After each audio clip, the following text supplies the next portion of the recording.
extreme right is the Deputy Minister of the DMRE, Ms. Phumzile Mgcina. And then flanking the minister on the left is the Director General of the department, Mr. Jacob Mpele. So how we're going to run this is that the minister is going to have some opening remarks, and then thereafter we're going to have a detailed presentation by the Chief Inspector of Mines, Mr. David Msiza. And immediately after him, then we're going to have an opportunity for you to ask some clarity-seeking questions.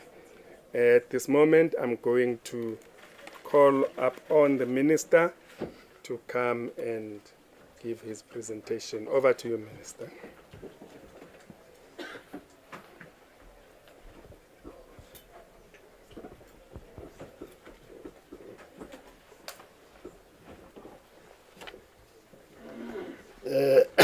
Good afternoon to all of us. Let me greet the Deputy Minister of Mineral and Petroleum Resources. It's still confusing as we still call ourselves DMRE. We're actually DMPR. That's who we are.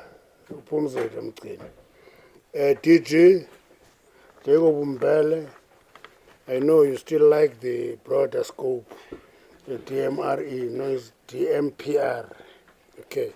The Chief Inspector of Mines, David Msiza, leadership of organized business in general, particularly the Mineral Council, South Africa, and leadership of organized labor, AMCU, NUM, NUMSA, Solidarity, and UASA.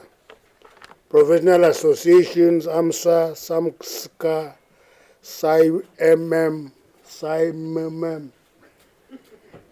representative of Mine Health and Safety Council, members of the media present here. The first thing is to express our gratitude for you joining us today when we officially release the 2024 Occupational Health and Safety Statistics of the South African mining industry. Just 2 days ago, that was 21st January, we're commemorating 65th anniversary of the Coalbrook disaster, which killed 435 mine workers in one disaster.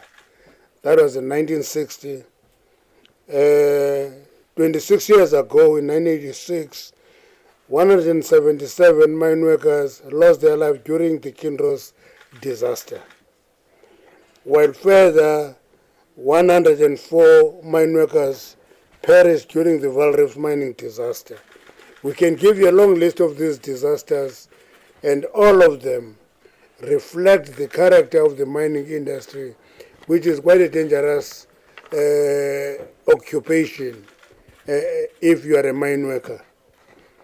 We have just concluded a meeting with our social partners that are represented here, during which we assessed the progress made on occupational health and safety in South Africa mining industry during 2024 calendar year. The statistics that will be released will actually show that significant strides are being made in the industry in improving the state of health and safety in our mines. But the Chief Inspector of Mines is going to make a presentation which breaks down all these numbers. But what we must always remember, we're not just talking about numbers, we're talking about human lives. When we say this number of fatalities, it means it's the number of human beings who lost their lives. So that is quite important. So our emphasis on the fact that our gathering today is not just an event in our calendar, but a demonstration of our untiring commitment of safeguarding health and safety of every mine worker. A mine worker must go to work and come back alive. A mine worker must go underground healthy and come back healthy.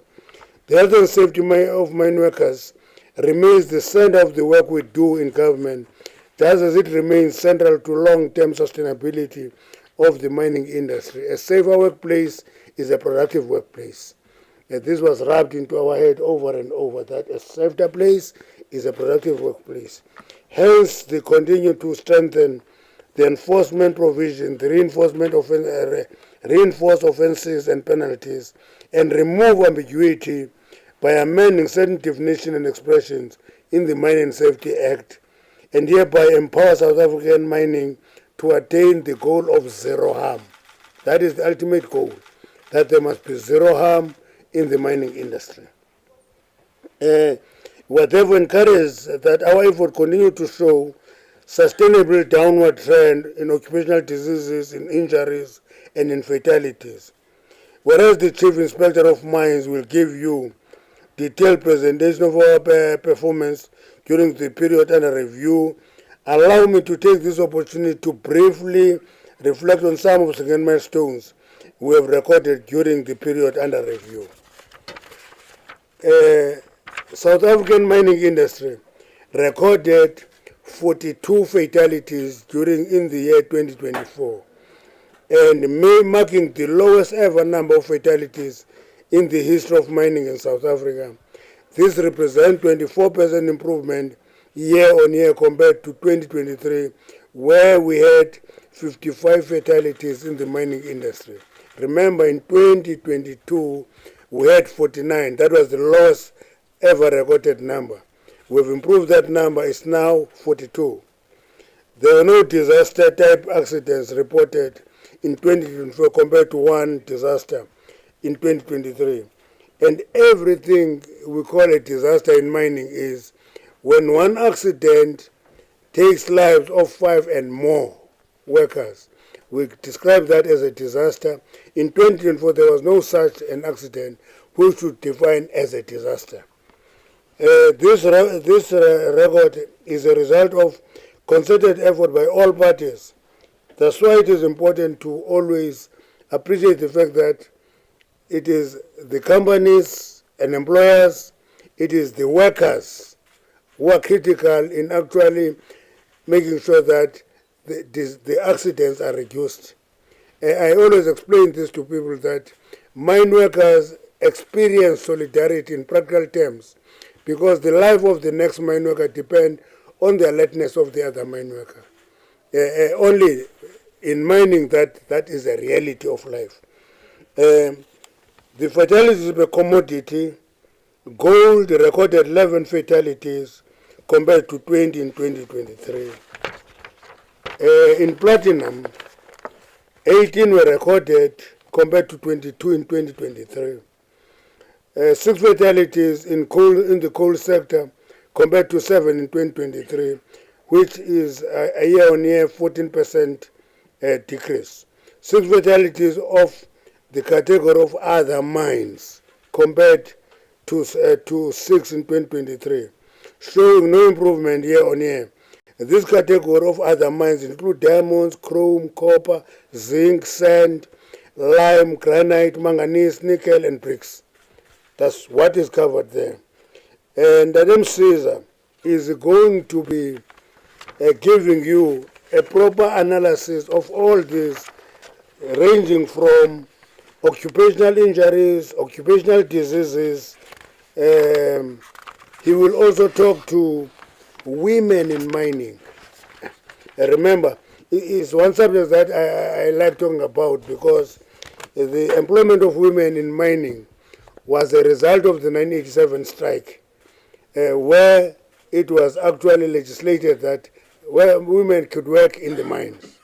And today, more than 72,000 mine workers are female.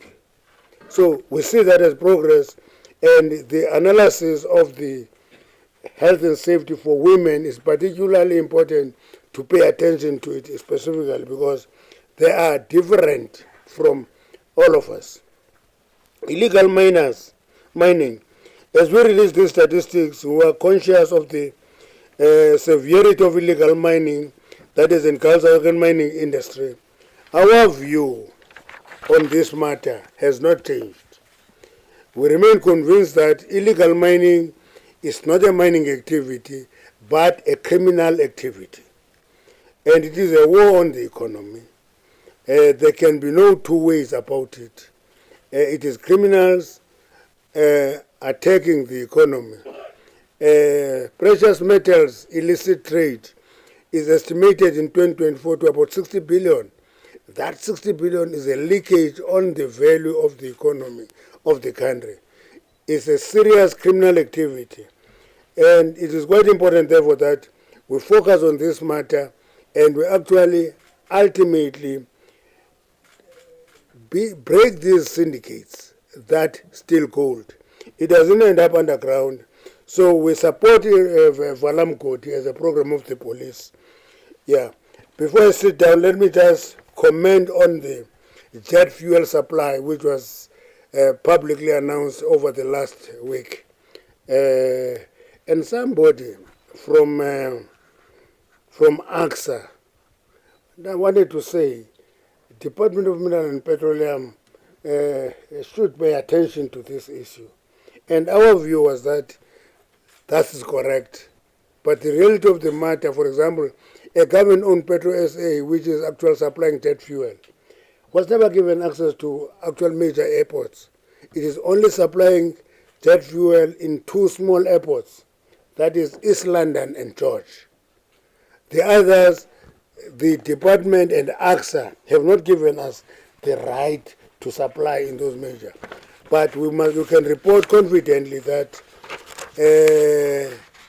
at this point in time, we are actually contributing in addressing that, and fuel is particularly transported from the coast to International OR Tambo Airport. So that problem is being attended to, but I'm raising the point that it's easy to point fingers, but if you don't create an enabling space for parties to play, you'll see that when there's a crisis. So the fact that Petroleum is not allowed to bring jet fuel to major airports should not be made an excuse when there is a crisis.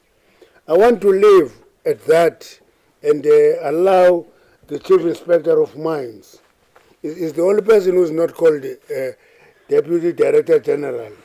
We don't call him Deputy Director General. We call him the Chief Inspector of Mines. It's quite distinct. Okay, thank you.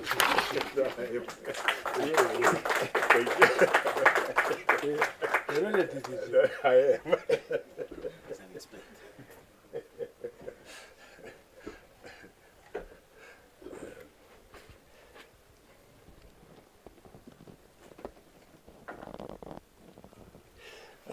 Thank you, Honourable Minister. I'd also like to start off with acknowledgements, to acknowledge our Minister and our Deputy Minister, the DG, who's also with us, and special advisors, the principals from the sector, from organized business, organized labor. We have AMCU here, we have NUM, we have NUMSA, we have Solidarity, we also have UASA. In organized business, we have Minerals Council. We also have SAMDA joining us for today. So I also like to acknowledge the presence of my colleagues from the department who are here, including the principal inspectors and the colleagues that I work with in head office. I mean, without us working together with the sector, will not really be promoting the health and safety effectively.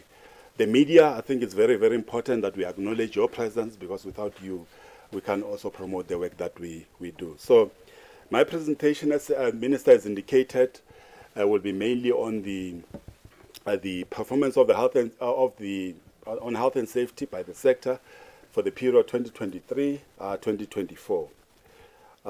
In terms of maybe I should be helped here in terms of the movement.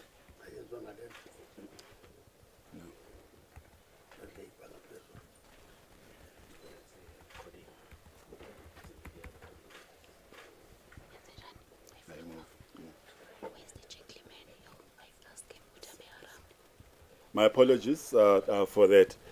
The presentation outline is as follows. I'll introduce the presentation, and then we go through, we'll start off with the mine employees.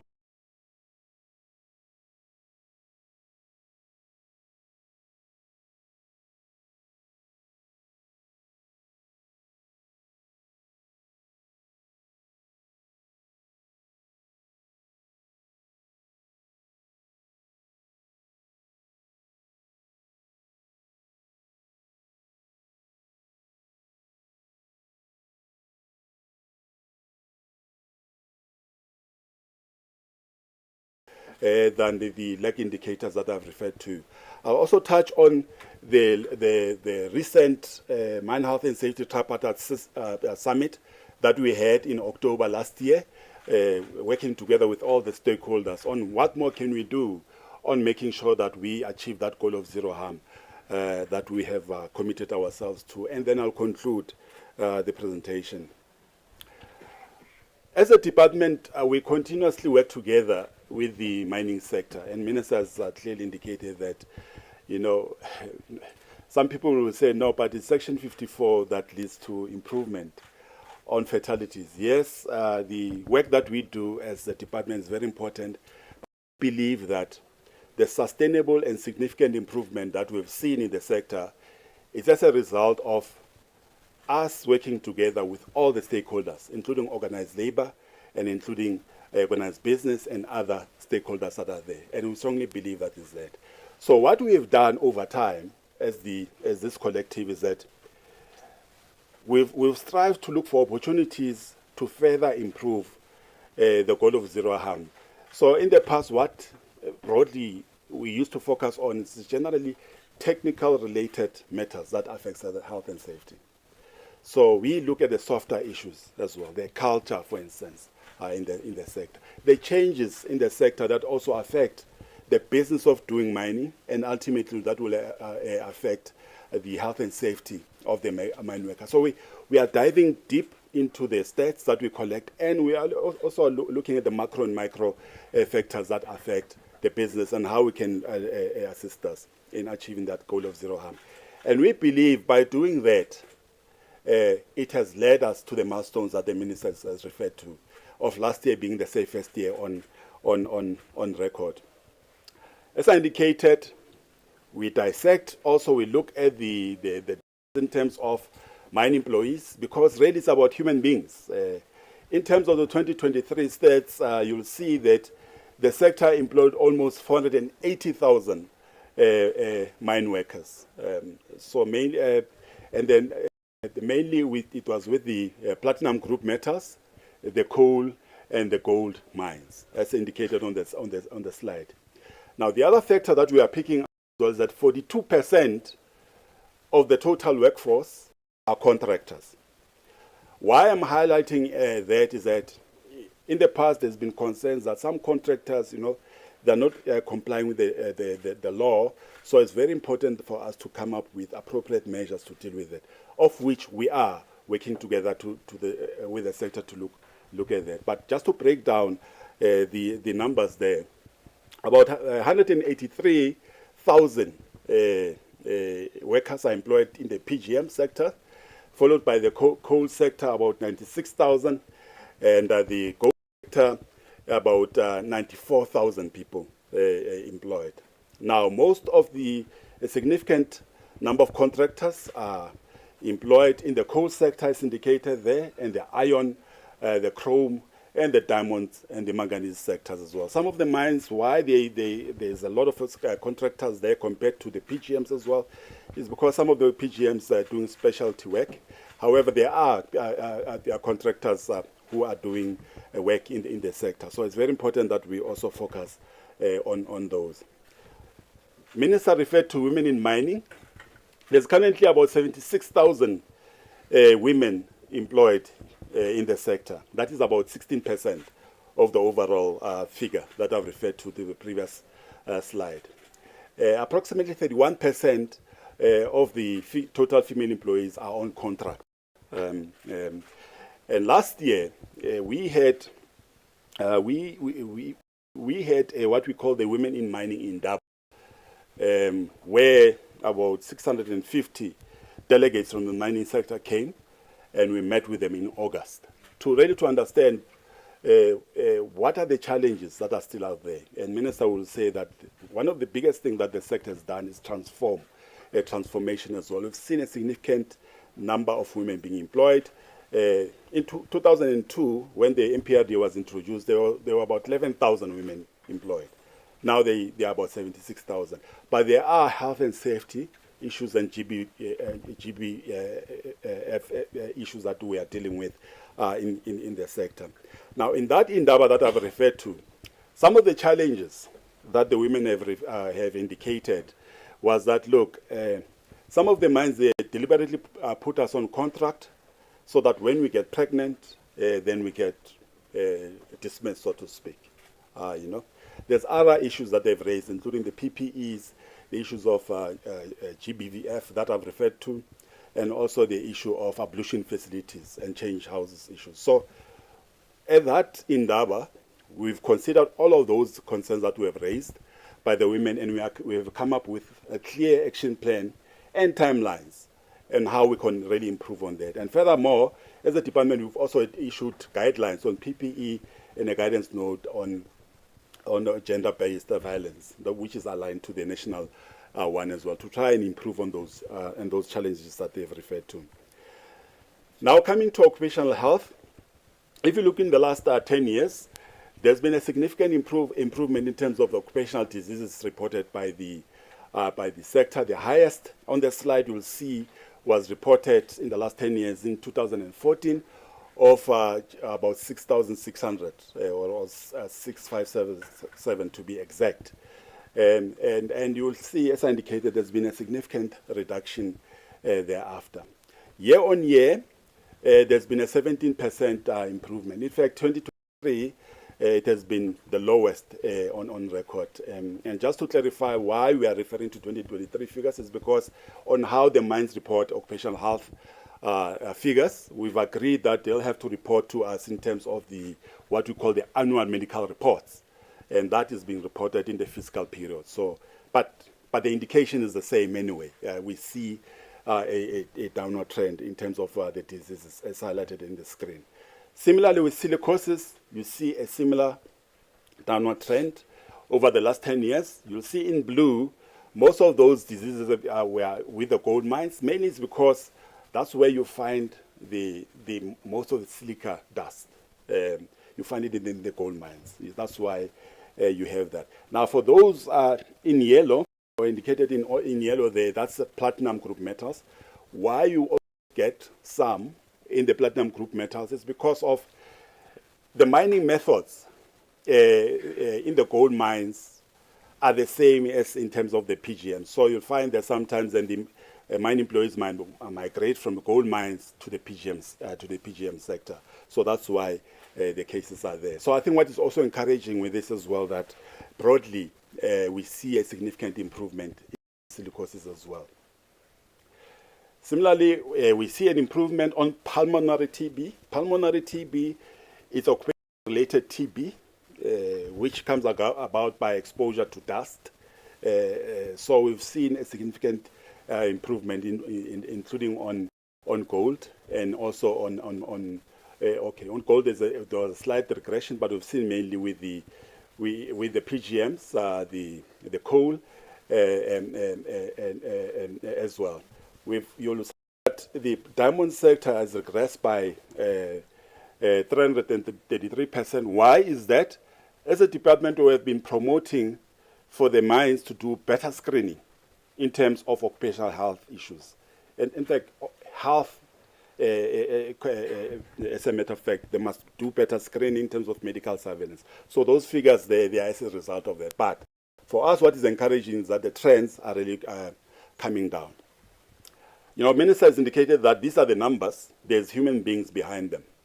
And one thing that we've been saying to the sector as well is that for us to have a significant aggressive improvement, it's important that we limit or we eliminate overexposures, including on dust as well. It's very important for us to do that. So I think there are programs that we've worked together with the sector to improve on that. On noise, similarly, we've seen improvement in terms of noise, in terms of the diseases. There's been a 21% improvement as indicated there, mainly in the gold sector, 19%, the PGM sector, 17%, the coal sector, 39%, the diamond sector, 57%, and the other mines by 35%. So the principle or the policy that we've agreed upon at the last summit that I've referred to is that prevention is obviously better than cure. So the policy is that we must buy quiet. As you buy quieter equipment, then it will also assist us in reducing noise overexposures. With coal as well, coal workers' pneumoconiosis comes about through exposure to coal dust. We've also seen a significant reduction as indicated there. Now you will see between the last 2 years, 22 and 23, it's shot up. That came out, there were 73 fatalities that not fatalities, my apology, diseases that we have revealed in one of the mines in KZN that they didn't report previously. And that's why there's an abnormality there. And with now public health issues, as a sector, through the Mine Health Safety Council and the summits that we held in the past, we've acknowledged that TB is a public health matter.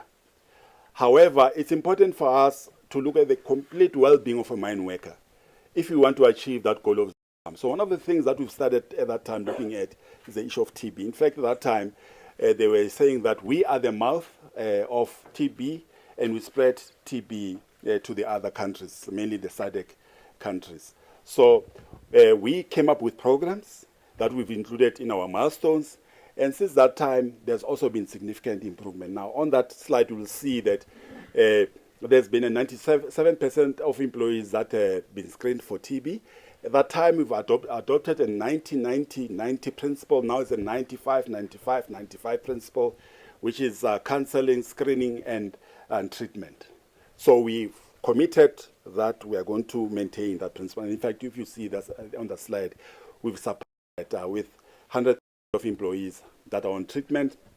47% of those are co-infected with HIV, and the highest rates of the TB it was 957 during 2014. The lowest was 200 in 2023. In fact, now that figure is trending below the national average. In the past, the TB rates were higher than the national average. So I think it's now trending below that. I think it's commendable that the work that has been done by the sector, but we have not yet arrived. On HIV, we've also agreed that we must come up with programs on HIV and AIDS. In 2014, in fact 2015, the rate of positive cases were about 11.5. It has come down to about 4.2. And we believe that is the programs that we've put and we've been implementing together with the sector that has led to that. Now, in terms of occupational safety, starting off with fatalities, last year, as the minister indicated, was had the lowest fatality on record that the minister has referred to. That really shows the trends over the last 20 years, so to speak. You can clearly see that the top line is the total fatalities. You see that there's been a significant improvement. The dotted red line is the gold sector, so you can clearly see there's been a significant improvement. The gray one is the PGMs, or the platinum group metals, followed by the orange one, which is the coal, and my apology, the coal is the green one, and the others is the orange one. So you can clearly see that there's been also a significant improvement in terms of fatalities. So overall, last year there's been a 24% improvement in terms of fatalities, mainly with the gold sector. Ministers touched on that, of 45%, the coal sector of 14%, the platinum sector of 14%, the other remain the same. Now, we normally also not only look at absolute numbers, we also look at rates. Why it's important is because of those employee figures that I've shown you, because it's about people, and we must compare apples with apples, you know. So you might say probably the gold is better than, in terms of absolute numbers, the platinum sector. But if you convert it to rates, you'll find out that the PGM perform much better because they have much more employees. So just to give you an example in terms of the rates, in 2003, we've resolved as a sector to compare ourselves with the best performing countries in the world on health and safety. Even though we have the most deepest complex mines in the world, we've agreed that we must look out there which are the best performing countries. At that time, it was Australia, Canada, and the USA. So we've said, look, let's compare ourselves because our goal is zero harm. At that time, the fatality rate was 0.32. Now it has come down to about 0.4, 0.04, 0.05. So I think there's been a significant improvement there. In fact, we are now comparing favorably with those countries that I've referred to. In terms of the major contributors of fatalities, it's mainly historically has been fall of ground. It has been transport and mining. Transport and mining include trackless mobile machines. In other words, LDVs, any machine that has tires, is TMMs. And RBEs. RBEs is rail-bound equipment. Rail-bound equipment is those that have tracks. There's also scrapers and winches that are being used mainly in the hard rock mines, gold and platinum mines. Those are TMMs. And we have general type of accidents. General types of accidents is falling from heights, slip and fall, material handling, and so forth. So those has been historically our major causes of the fatalities. But you can clearly see that there's been a downward trend also on all of them that I've referred to. Just to make an example, in 2004, there's been 96 fall of ground fatalities reported. Last year, there's been 13 as indicated on that slide. In fact, it's 11. So and so forth with the other slides. Minister spoke about disasters at length. In fact, at one stage, every month we used to experience a disaster that the minister has referred to. But now, before the Impala disaster, we went for almost 5 years without it. So last year we didn't have a disaster. So this slide shows, for the last almost 30 years, the trends in terms of the disasters. I think it's encouraging that the disasters also have come down significantly, but we have not yet arrived. Similarly with injuries, I won't go into detail, but we've seen a 16% reduction overall in terms of the injuries that are reported by the sector, as indicated on the slide. I indicated to you earlier that we strive as a sector, as a collective, to look for opportunities using the information that presents to ourselves on how to further improve our health. So one of the things that we've been looking at is the trends on the accidents. At what time are they happening every day? So we just want to check at what time are they happening. So if you look at that slide, it shows that most of the accidents they are happening between 10 and 12 o'clock during the day. That's what it says. Yes, you can clearly see it's a range, but the highest are between 10 and 12. Our concern is that that's the time where most of the supervisors are there, some of the managers are there, they are doing their work there. So this, what it says to us is, what can we do to influence this? Some people will say maybe it's an issue of diet, because some of the mine workers, they start early working as well, and maybe that causes that. And the other various factors, because most of the employees are working day shift, probably it's that. So I think we will sit down with the sector through the Mine Health and Safety Council and also look at these trends and to say what more can we do to improve on that. The next slide really shows where do they happen at the mine. So most of the accidents, they happen at the face area, especially with the hard rock mines. We call them stopes. That's where they happen. Most of the accidents, followed by the crosscuts and draw points. Crosscuts and developments are part of the development underground in the hard rock mines. The raises as well are part of developments in the hard rock mines. The haulages as well. And open cast mines. We've seen there's a significant number of accidents happening in the open cast.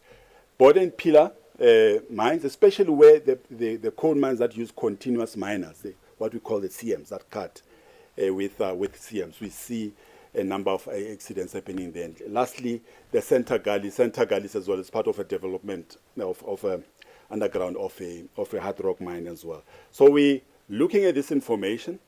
So we're going to further dissect it and say what really are the underlying causes or the root causes, and what more can we do to improve on that. I've shown you the lag, what we call the lag indicators, but we've agreed as a sector that we must look at what we call the HPIs. HPIs are high potential incidents, in other words, or something that did not lead to an accident, but if it was not dealt with, it could have led to a serious accident. We call them HPIs. So in our space, in terms of promotion, we engage with the sector, but we do monitor mines in terms of inspections and audits. And I think for the 2023 period, we've done 8,865 inspections and audits as indicated there.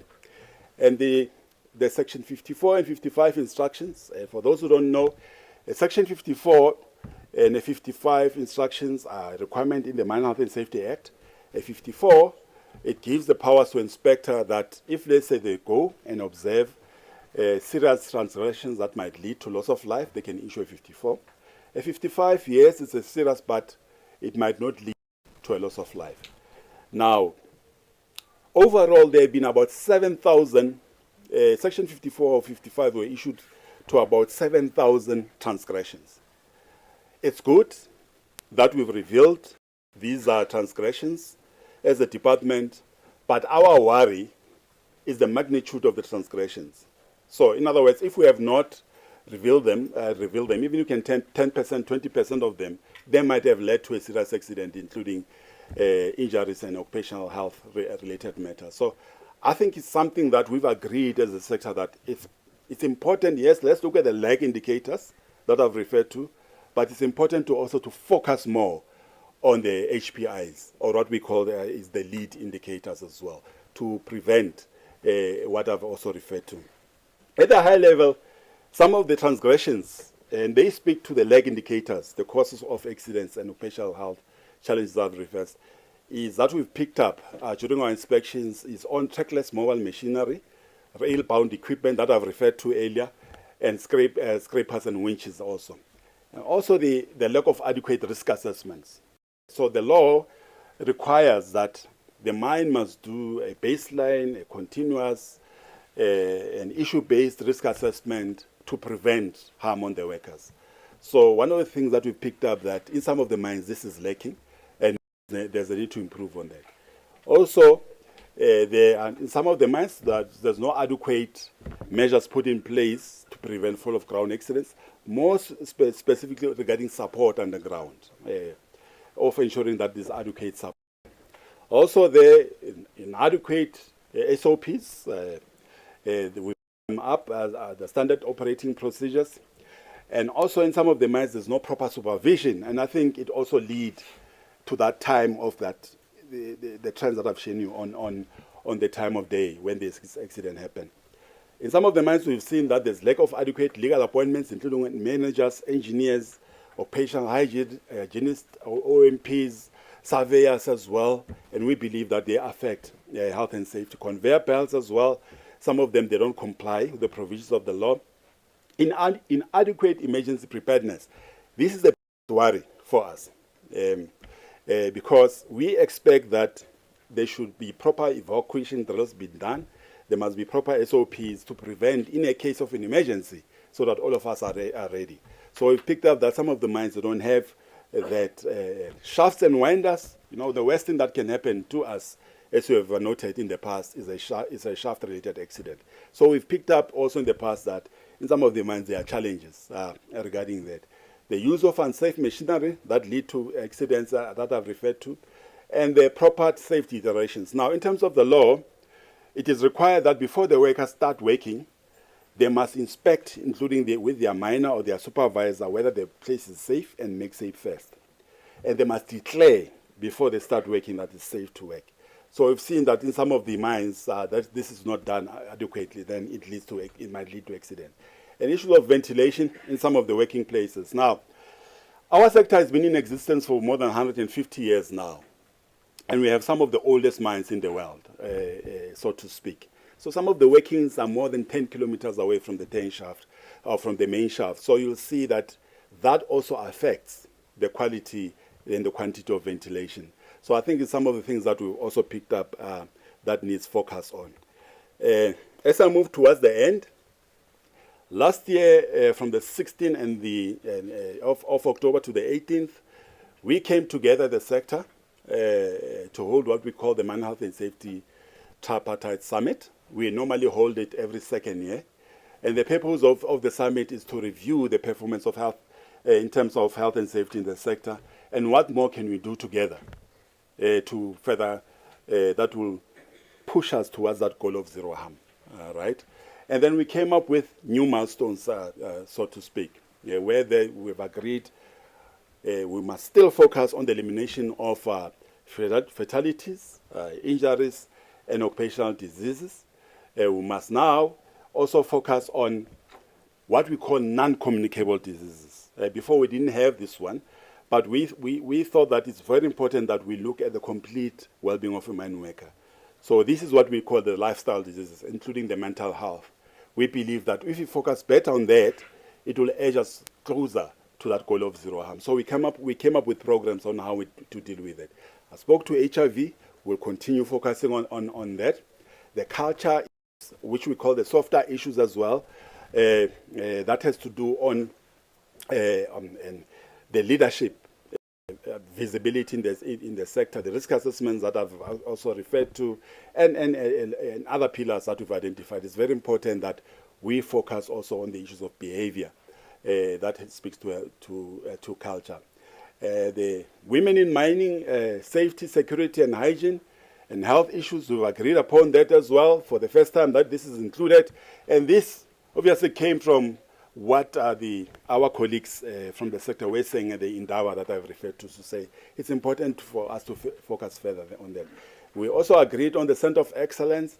We believe that it will also help us in edging us closer to the goal of zero harm. Lastly, on that slide, we've agreed that we'll come up with an action plan which will monitor the implementation thereof through the Mine Health and Safety Council. And I think that's what we are currently doing.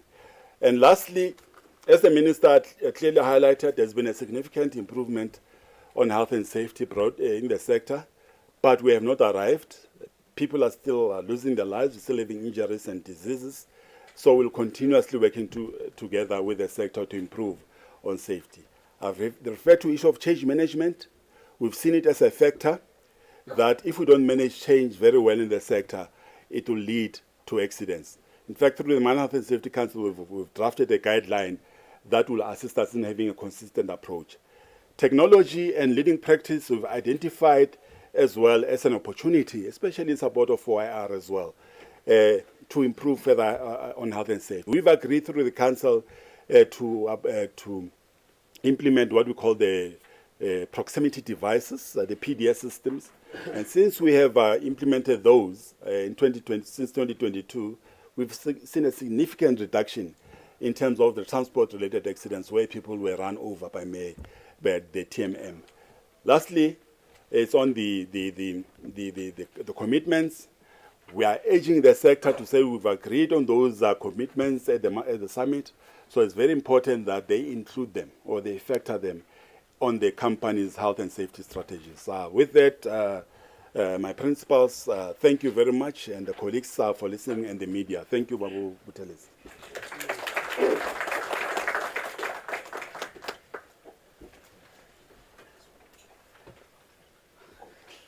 Thank you, Mr. Msiza, and thank you, Minister, for laying the foundation for Mr. Msiza. Members of the media, we have come to a point where you are going to be given an opportunity to ask your questions. But I need to point out that we have representatives from business, we have representatives from organized labor and leadership, from professional associations and the Mine Health and Safety Council. So we have divergent people that you can also pose your questions on, just to get your divergent views on this issue. So by a show of hands, we're going to start this side. I'm not too sure if the mics on our chairs are working. If they're not, please, or I've got an indication that they are working. So we're going to start at the bottom. ENCA, my brother, Katleho, I don't know, on there at the top, I can't see. Okay, you may.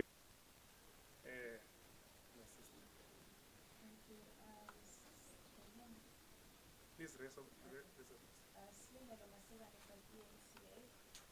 Just for the minister, in terms of your statement, you said that illegal mining is viewed as a war on the economy.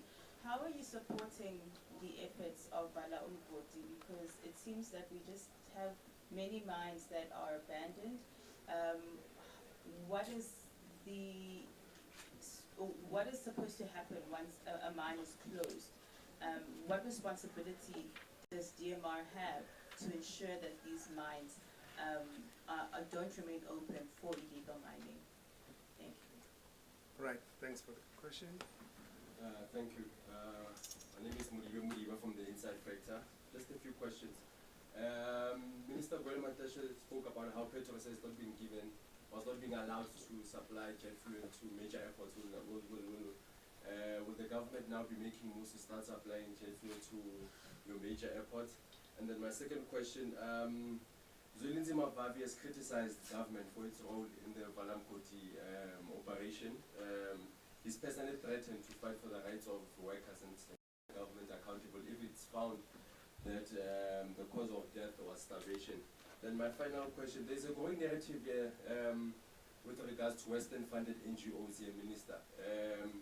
We saw how they tried bullying South Africa when it came to the coal issue. Do you think that our government is being bullied by these white-owned NGOs who want to, whenever the government wants to do something which is going to economically uplift mine workers or uplift the economy of the country, they want to rush and take the government to court? So do you believe that you as the leadership of our country are being bullied by Western-funded NGOs? Those are my questions for now. Thank you.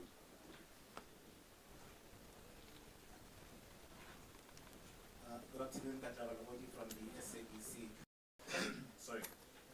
Mine is on legislation. I know over time there have been talks around the tightening of legislation. There have been talks around the amendment of the Occupational Mine Health and Safety Act as to ensure that there's greater responsibilities for mining companies to shoulder when there's an accident on the ground. So where are we where that legislation is concerned? Because even at the summit we were told that this legislation would come through for the industry in ensuring that these fatalities fully achieve this zero harm. Another one is on the small scale or an artisanal mining legislation. We've been told that this has been in the pipeline for quite some time. The issue of illegal mining now is a hot topic and is a challenge for the country. The minister saying that the economy is losing billions. There's syndicates that are operating there, but I know that over time they've said that the solution in terms of just addressing some of the issues around illegal mining would be through legislation and ensuring that you recognize artisanal and small-scale miners. Where are we where that is concerned? Thank you. We will get responses to you, Minister.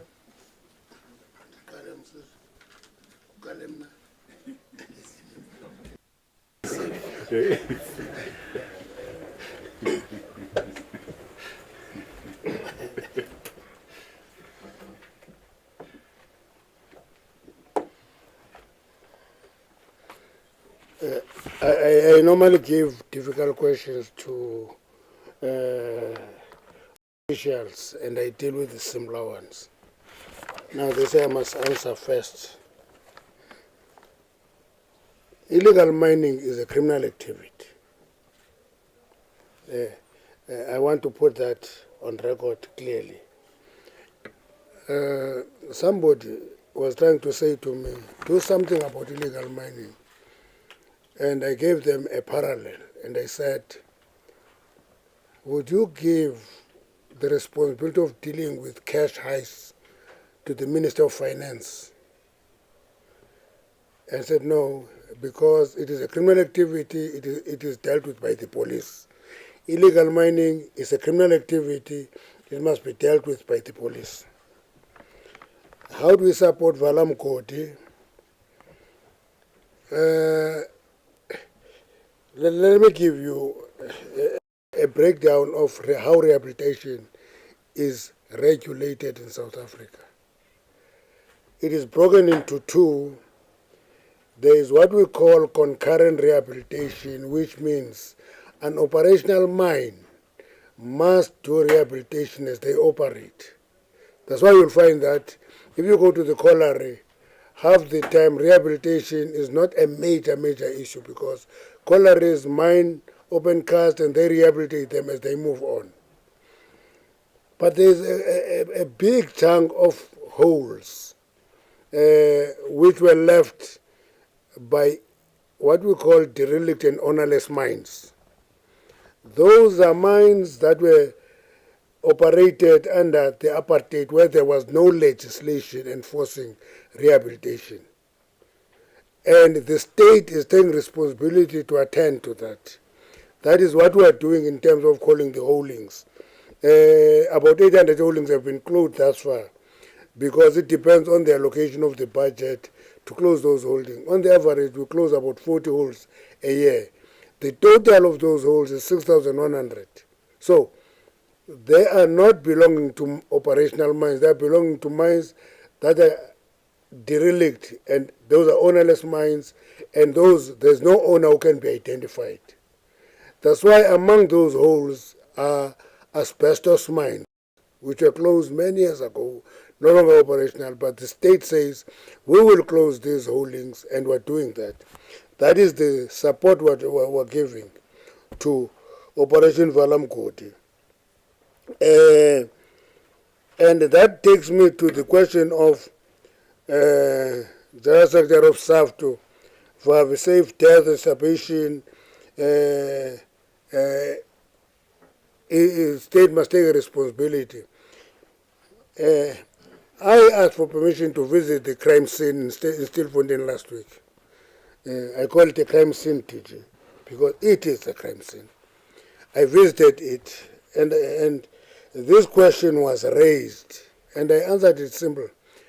I said, if you go to a dangerous place, a mine that is neglected, you go and stay there for three months, and you starve yourself to death, how does that become responsibility of the state? And I said, that is a tendency in the South African public, which must be addressed educationally, that capital own mines, they exploit them, they make money, and when there is a risk, that risk must be offloaded to the state. It cannot be correct. Cannot be correct. If I'm an owner of a mine, I make money, I generate profits, equally I take responsibility. And when I was a trade unionist, Kinross killed 177 workers in 10 minutes. State was not given the responsibility to deal with that issue. Janko dealt with that issue. Val Reeves had a similar accident, and not the state took the responsibility. Anglo-American took the responsibility. You can go on to Stilfontein, to other mines. You can go to Hlobane, for example, the Hlobane disaster. The owner of the mine took responsibility. Now, the Stilfontein gold mine, which is part of the Buffelsfontein Gold Company, which is owned by a Chinese company, is not an ownerless and derelict mine. It is owned by an existing company, and that company must take responsibility. The state intervened to facilitate the rescue operation as an interim measure, but that owner must take the ultimate responsibility for that disaster, not the state. I'm sure that deals with Vavi's concern. And sometimes, you see, one time Yunus came to us and said, the state must send people underground. And I said, but unions have members. If they think that is safe to send people underground, they must send members there. Then they will appreciate that it is safe to send people underground. Because people go there, those are disused mines, and you go there and you think that the state must come in and take the risk from the private capital because it is easy money, that of the taxpayer. The state should never be put in that position. That's my view. The question of supply of jet fuel, what will be done? We're discussing in this sector. You want to take that answer, Tisha? We discussed that issue. Petroleum has not folded its arms. It is intervening to supply jet fuel in the interim to actually ensure that there is no collapse of jet fuel supply. But all I'm highlighting is that if, for example, it is not allowed to do business normally and supply jet fuel in major airports, it should not be expected to supply jet fuel when there is a crisis. It is given space to do business in small airports, 2 of them, East London and George. And there's no shortage of jet fuel there. Now it must redirect some of that fuel to inland major airports that are supplied by somebody else because there's an accident in NAPREF. It should not work that way. We should actually have equity in our approach in the various sectors. The NGO bullying the government, no. I have a view that I raised that on this one. I said NGOs must be registered. They must declare their source of funding. And they will be regulated like any other entity in the country. Political parties do so. We declare source of funding, we are registered, we are known. NGOs must be allowed. We cannot allow that foreign NGOs must block development in whatever disguise. They must, we're not fighting NGOs, but NGOs must do what they should do. But they can't stop development. For example, let me give you an example. NGOs say we must not touch gas, we must not touch coal, petrol, we must not touch coal. But in every other country, those commodities are doing business as normal. And therefore we are bullied in that way. And it requires us to tighten the law and say those NGOs must be registered and they must declare their source of funding. Amendment of the legislation, we will deal with that. Yeah, yes, one go Muslim.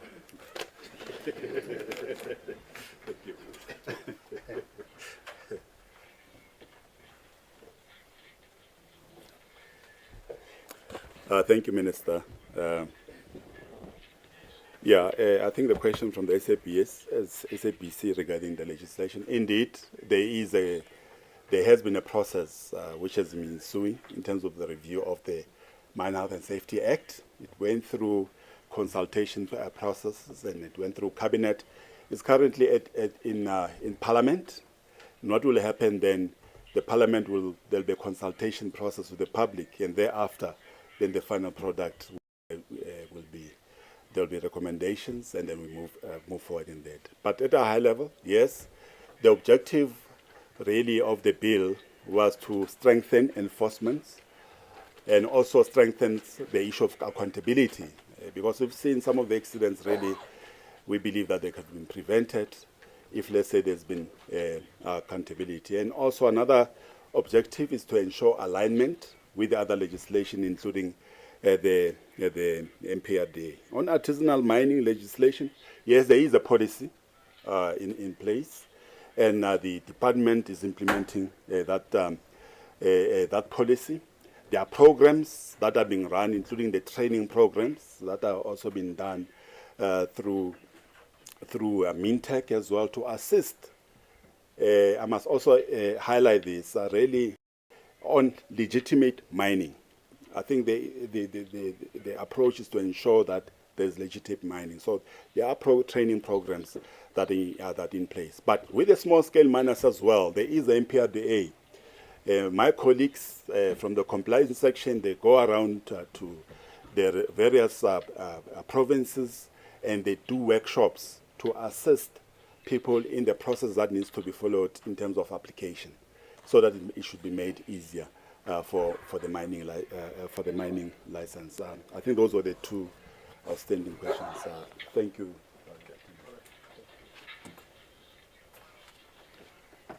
Thank you, Minister. With the first round of responses and Mr. Msiza, we to give an opportunity to the journalists who are on the right. If you can please raise your hand and state where you come from, the media house, and your name, and then fire on. I have one question so far. You can answer questions. Good day, Darren Parker from Mining Weekly. I found it interesting, the statistic about the majority of accidents taking place between 10 and 12. And it wasn't very clear. I don't know if you know the reason why that's happening. Maybe you could just expand on that a bit for us. Why do you think those accidents are happening at that time? Has it got to do with tiredness at the end of shifts? Has it got to do with it's around lunchtime? I don't know. Maybe you could just clarify. I just thought that was a very interesting aspect. Thanks.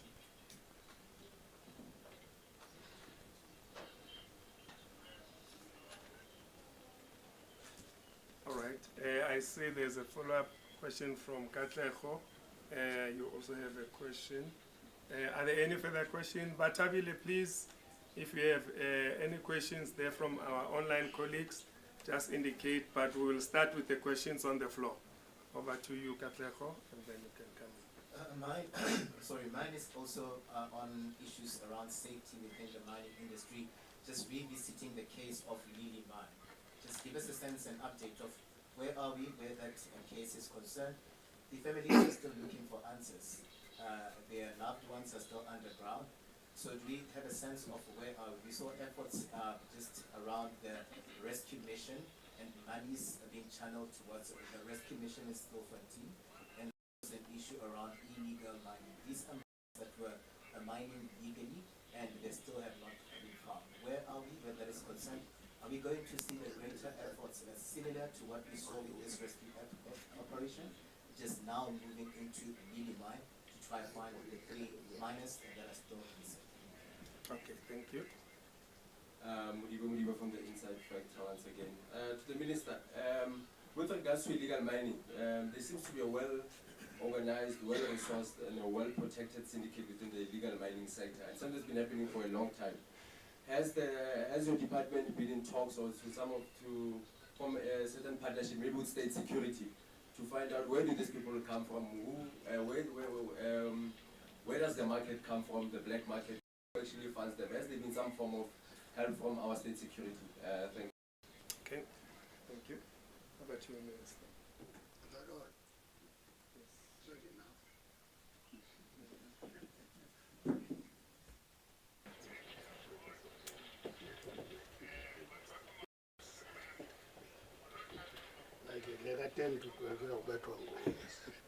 It's too technical.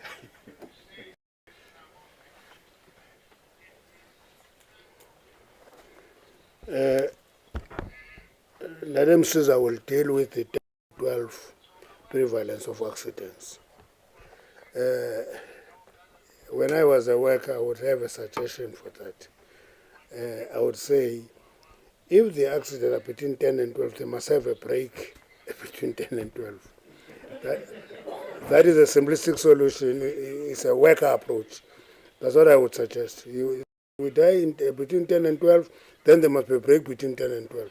But Madam Caesar will give a more technical answer to that question. Lily Mine. Again, the question is asked, and it is referring to illegal mining. Some magistrate in Nelspruit referred to illegal mining, and there is no evidence of illegal mining there.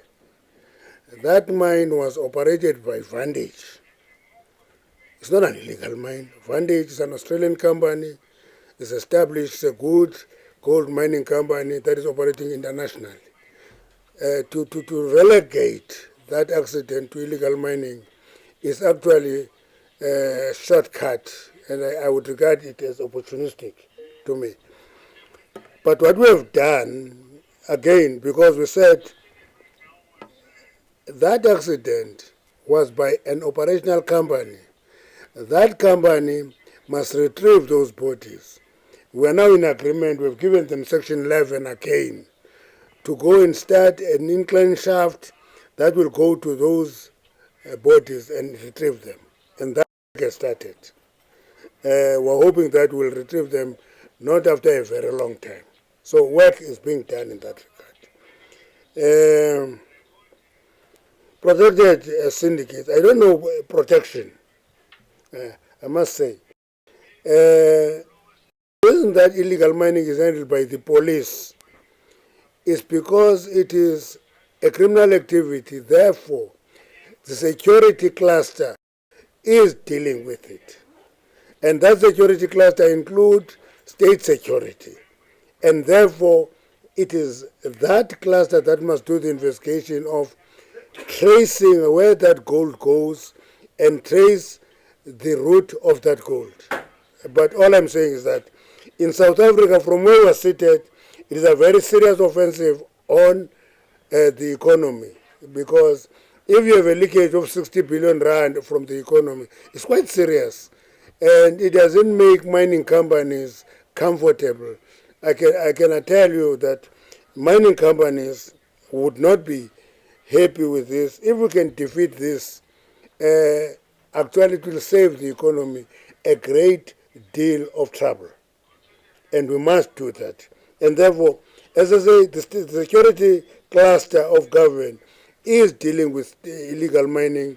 They're doing the investigation. They will come with the results, because we must be able to trace where that gold end up at. It is not the foot soldier who is very dangerous. It is the syndicate that is those foot soldiers that should be broken. If we don't break it, we must know that we'll live with this problem quite a long time. Thank you very much. 10 to 12?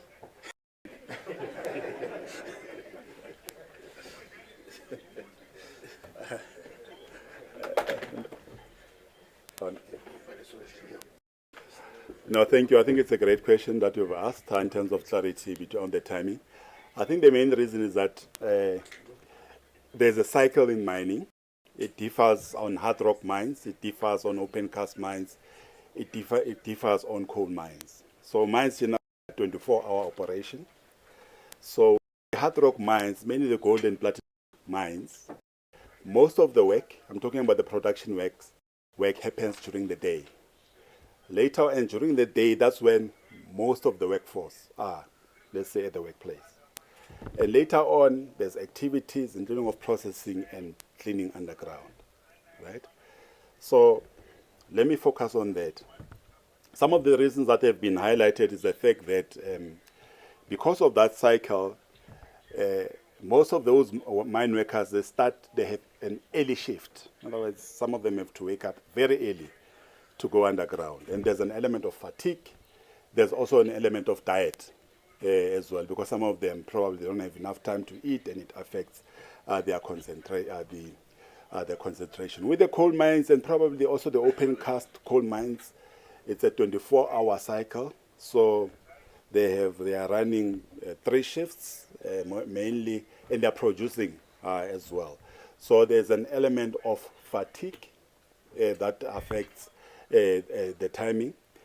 But we came up with a fatigue management guideline to ensure that we help the sector to deal with it. But we are also still worried that that profile we've shown is still there. So what we are going to do, we're going to take this matter to the Mine Health and Safety Council, and collectively then we look at what more can we do by appreciating and understanding the further root causes that we might have not focused on better. I think that's what we will do. So I hope it has helped that clarification. Thank you.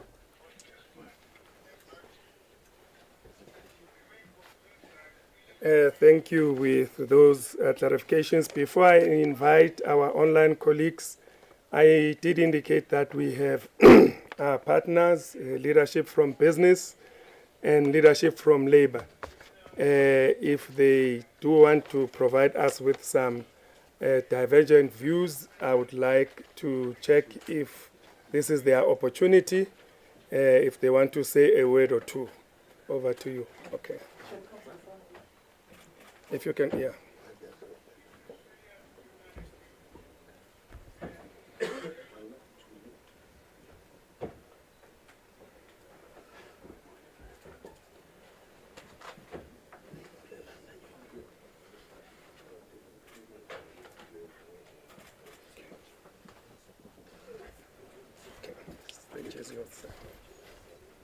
Thank you, Mr. Organizer, and I'd also like to recognize our Minister, our Deputy Minister, our DG, our Chief Inspector. Also like to recognize organized labor, our partners in the business, and the media. My name is Paul Dan, and I am the caretaker president of the Minerals Council. I would like to say a word of support, actually, not disagreement. A word of support to the presentation that has been made by the Chief Inspector and indicate why we believe that there has been success in the mining industry on almost all these metrics over time. The way it's been achieved, the primary reason for the achievement, in particular in recent times, has been the tripartite approach to health and safety. The government, organized labor, and of course business, working together, but not just in Pretoria. It's the way that the tripartite works on the ground, at the face, as we call it. The relationships are no longer antagonistic and hard-hit. There's a lot more genuine communication between the tripartite, and we can see clear success in these metrics. It is very important, we believe, and I do believe the public also believes this, that it's very important for the mining industry in South Africa to succeed. We are a very important part of the economy. We're a primary industry. We're a very large employer. As the Chief Inspector has pointed out, 480,000 employees. Those employees have decent work, as Cosatu would say it, historically.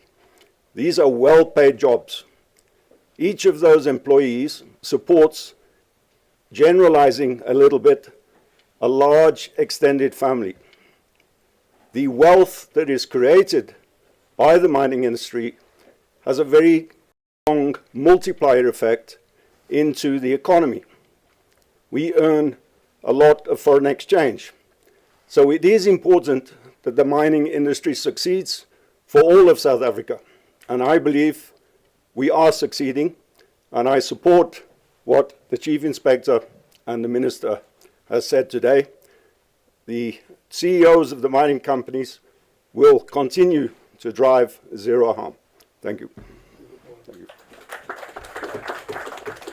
Thank you, Mr. Tan.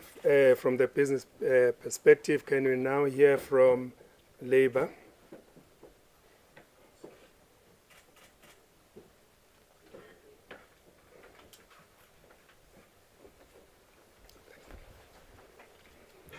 Thank you and good afternoon, comrades and colleagues. My name is Putuma Manyati from AMCO, Minister, Deputy Minister, and all dignitaries. The question of working hours, I think we are better placed as workers to come up with a proposal, because we are the ones that are working. I've observed in Joburg, if you go to OR Tambo, there's a bottleneck at Gululus. There are two ways of beating the traffic. Either you go there early or you go after the traffic has subsided. Now we have a similar bottleneck there. We are proposing, because everyone is here, all the stakeholders are here, that we adopt, that we have a break between 10 and 12. It's a very progressive proposal, and there's no one who's better placed to support that proposal than all of us here, because it's very progressive, and it's in the interest of zero harm. I know I heard the chief inspector to say we'll take it somewhere. No, let's not take it somewhere, because everybody. Let's all adopt it. Then we know that at least we have resolved one of the problems that we have, the issue of the 10 to 12. Now we know where the problem is. They try to do something about the Kululus. There's a flying over there. The fly saucer interchange is still not working. And they we have found a solution of being early or late. But I can tell you now, if we can have that break, because it's all about the shift patterns. Now, the other challenge that we have, the issue of contractors. You have mentioned there's about 40-something% is contractors. We have seen the fragmentation of big mines. Now, you can see that there's a challenge there. As organized labor, we can tell you now those areas are very difficult to organize because of the nature of the commercial contract. If they are given 1 year to operate, even if you organize now, next year they'll be working for somebody else. And these are some of the issues that we need to look at. But we have not dealt with the proposals that we came up with at the summit. Remember, we analyzed the calendar of South Africa. We said most of the holidays are congested in the first half of the year. You have the 21st of March, you've got April there, the Easter and everything, and the 16th of June, everyone, Workers' Day, all the holidays are there. But there are very few holidays on the second part of the year. And we are calling for a holidays if we're talking fatigue management. It's not me. You come out with fatigue management. How do you manage fatigue if you don't create a worker holiday there? If you don't have a date, we are giving you the 16th of August. And we have already provided, because that issue of the silly season will always be there. There will be fatigue management, unless if we configure, we look seriously into the calendar to say, well, whoever designed the calendar, most of the holidays are early and there's nothing there. You can do nothing about the 24th of August is already late. Let's find the holidays. If we can have enough, I can tell you now, we'll perform better. Thank you. Thank you, Mr. Manyati, to hear from the labor's perspective. Do we have any questions from our online colleagues? Do I hear no, Batabile? Okay, thank you very much, and thanks for your time. Is there a question? Okay. Sorry? Oh. Oh, I thought he was representing everyone from Labour. Okay. No.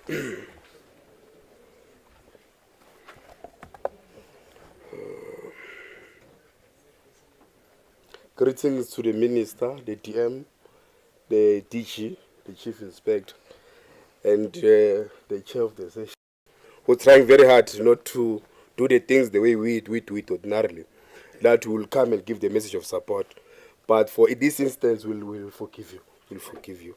Maybe it's 10 to 12. On that. On the serious note, let's also extend greetings to all the leadership of the organized labor, business, Mine Health and Safety Council, as well as the media that is here.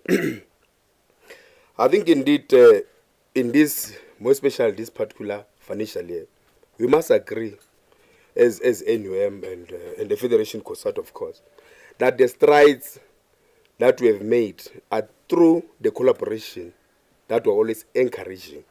And indeed, I think we must say upfront that there are a number of reduction or improvements of what has happened. I think most importantly, I think what one point out is the issue of the coal sector. Specifically, if you look at the coal sector, as the presentation that we have seen, from 11 to 4 is an improvement that we should not just overlook such improvement. So in the same midst, I think it's important as well to register that maybe on the tripartite level, we should be able to come up with the concrete programs on how to deal with the regrets that we've made. The first one is the rockfall in the coal sector. Secondly, on the platinum as well, we need to go back because it was doing well all this time, and so on and so forth. But I think another issue that we want to touch on is the issue of the Valam Code. We are agreeing with the minister. You cannot be expected to close even the mines that emanates from the previous regime with the budget that we are having. Equally, as we speak now, we don't even have adequate inspectors. But with the little that is there, we are able to look, we are reducing. Fatalities have been reduced. You can even go and check occupational injuries are reducing as well. That alone, it indicates that we're doing something right, and we need to continue with this tripartism that we're continuing with. It's reaping rewards. And maybe before I sit down, next time what we're going to do, we're not supporting the issue of relaxing between 10 and 12 o'clock. Our serious maybe contribution will be that let's go and sit down on the tripartite level. Because it is during the day, we should not be having such incidents. Because all the layers of leadership are there at the workplace. So we need to go and check what is that we can come up with. Thank you very much. 10 to 12. Thank you very much, and thanks for that. I believe we have come to the end. What? Do we have a question? All right.